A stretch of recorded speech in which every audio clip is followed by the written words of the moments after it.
How does that happen? Does the music industry just swallow people? No, what I'm getting at is, if you go into a 12-step meeting, any city, and you count 75 people and you ask how many of them are musicians, you're going to get 2. Mm-hmm. And everybody else is going to be from every walk of life that you can imagine. The same as Scott Weiland's mother crying. There are mothers crying who have lost their sons, who are construction workers, mechanics, literally anything you can think of, and it's happening every day. And the only difference between a musician that's famous and that other kid is that we don't talk about him on the radio. Yeah. That's kind of it. They're not the rock star. No, they're not somebody that is a public personality. That's someone that's already been talked about for other reasons. Mm-hmm.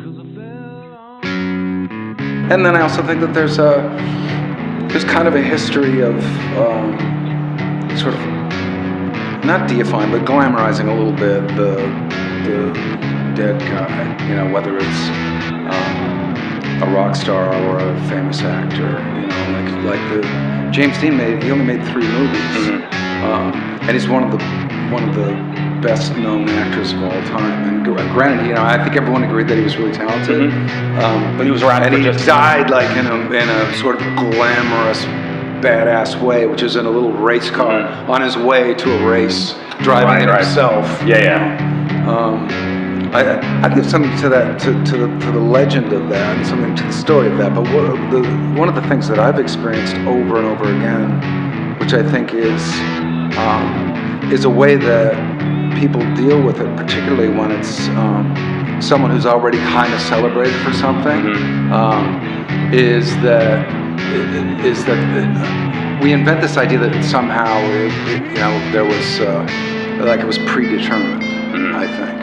You know, and that's where I get impatient with it, because it's if that's the case, it's predetermined with every kid that ends up with a substance abuse habit and dies from it. But you can't change your millions path, of them. Yeah, you can, absolutely. And you just have to surround yourself. And with many white do, people. and many don't. Yeah. I think a lot of the people at fault were the I people don't, that were surrounding. Yeah, I don't know. That's another.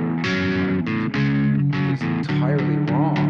But if someone has a propensity to abuse alcohol or drugs, and they didn't meet the wrong sort this weekend, they're going to meet another guy somewhere else. At some point. Yeah, if you have that in you. Do you ever look at... It's a matter of sort of course as to when, at what point in your life you run into it and realize, and then you have to confront the problem. Was there a point for you where like, it's a sad thing for a rock star of that kind of caliber to be found in the back of a tour bus in a parking lot of Minnesota? Yeah, and I would just add, it's a sad thing for anybody. Anybody. Absolutely. You know, in their bed at home. Absolutely. In a parking lot. Absolutely. Yeah, and I think that if there's any sort of